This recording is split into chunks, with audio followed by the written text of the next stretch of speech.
Confusion खत्म हो गया, जो दुविधा थी थोड़ी बहुत, बताओ समाजवादी पार्टी और कांग्रेस पार्टी ने मिलकर के वो दुविधा खत्म कर दी कि नहीं कर दी?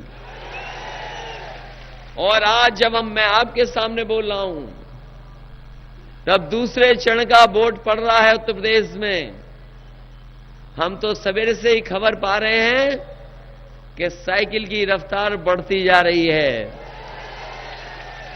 और तीसरे चरण तक जब तक चुनाव आएगा, जैसे हमारा एक्सप्रेस वे चल रहा है रफ्तार से, उससे ज्यादा रफ्तार से हमारी साइकिल यहां पर चलेगी। और याद रखना, जो साइकिल से छूटे वो फिर पता नहीं लगेगा कहां रह गए, क्योंकि एक्सप्रेस वे बनने के बाद समाजवादियों की रफ्तार बढ़ गई है, थोड़ा तेज चलना सीख गए हैं। हमें खुशी है इस बात की, और मैं तमाम अपने किसान भाइयों का भी धन्यवाद देंगे जिनके सहयोग से वो ऐतिहासिक सड़क बनी है। ये सड़क आने वाले समय में न केवल उन्नाव, आसपास के जिले, बल्कि उत्तर प्रदेश के लिए भी खुशहाली और तरक्की का रास्ता बनेगी। हम तो कहते हैं कि जब नेताजी से शिलान्यास करा रहे थे इस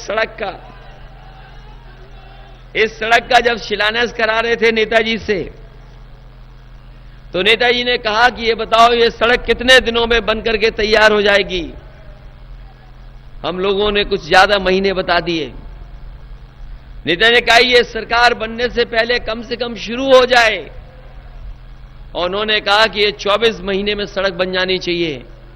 और हमें खुशी है इस बात की कि इस सड़क को हम लोगों ने 23 महीने में बनवा के तैयार कर दी।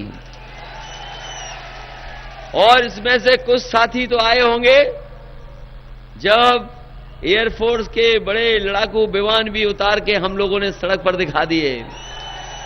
और ये ऐसी सड़क है, इमरजेंसी में कभी या कभी परेशानी में या कोई लड़ाई के वक्त पर अगर फोर्स को, आर्मी को भी जरूरत पड़ेगी, एयरफोर्स को भी जरूरत पड़ेगी, तो ये सड़क देश के हमारे तमाम फौज के अधिकारियों को मदद करेगी, उनके लड़ाई में ये सहयोग करने का काम सड़क करेगी। और ये सड़क लखनऊ तक तो पहुंच गई, आगरा से लेकर के हम लखनऊ तक तो लेने में कामयाब हो गए हैं। आगे भी हमने 60% के लगभग किसानों से जमीन ले ली है, सड़क का शिलान्यास कर दिया है। और मैं कहना चाहता हूं कि आने वाले समय में सरकार बनेगी तो 30 महीने में वो सड़क भी तैयार आपकी गाजीपुर और बलिया तक कराने का काम हम करेंगे। ये उत्तर प्रदेश की सबसे महत्वपूर्ण सड़क और देश की सबसे बड़ी सड़क बनने जा रही है। और मैंने तय किया है कि इस सड़क के आसपास हम किसानों को सुविधा देंगे, मंडियां बनाएंगे और मंडियां बना करके कम से कम किसानों को सुविधा देने का काम करेंगे। वहीं हमारे बागरमऊ और एक्सप्रेसवे के आसपास अगर हमें कारखाना लगाने के भी लिए इंतजाम करना पड़ गया तो यूपीएसआईडीसी के से जगह लेकर के यहां कारखाने और उद्योग लगाने का काम हम समाजवादी लोग करेंगे।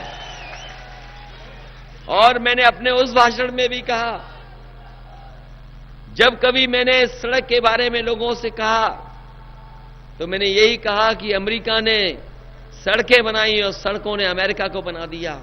और ये जो एक्सप्रेसवे है देश में किसी सरकार ने नहीं बनाया, कोई मुख्यमंत्री नहीं बना पाया, और उत्तर प्रदेश में ये सड़क इतने कम समय में बन करके तैयार हो गई। अभी मैंने सुना देश के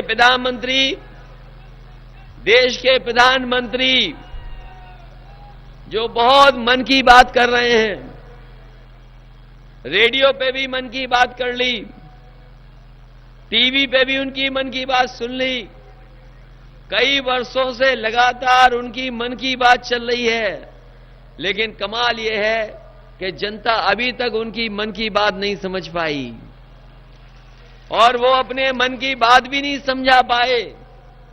हमने तो कहा कि इतने दिनों से मन की बात कर रहे हैं आप, कम से कम कोई काम की बात तो करो कि कोई काम किया हो तो हमें भी बता दो। और जो हमारे काम पर सवाल उठाया उन्होंने, तो मैं कहना चाहता हूं, मैंने अपने घोषणा पत्र को जब जनता के बीच में रखा तो मैंने इस बात को कहा कि कोई भी साथी एक बार इस सड़क पर चढ़ लेगा तो मैं कह सकता हूं कि समाजवादी पार्टी की चुनाव चिन्ह साइकिल के अलावा किसी और को वोट नहीं दे सकता। और मैं आज भी कहता हूं कि बीजेपी के लोग और प्रधानमंत्री जी को लगता है कि हमने कोई सड़क नहीं बनाई। देश के वित्त मंत्री आकर के कहते हैं, आज अखबार में पढ़ा होगा आपने, कि देश के वित्त मंत्री आकर कहते हैं कि आधी अधूरी सड़क का उद्घाटन कर दिया। हम कहते हैं चल करके देख लो, आगरा से कन्नौज आ जाओ, कन्नौज से लखनऊ पहुंच जाओगे, कहीं आपको रुकना नहीं पड़ेगा। ये अधूरी सड़क नहीं, ये चलती हुई सड़क है हमारी।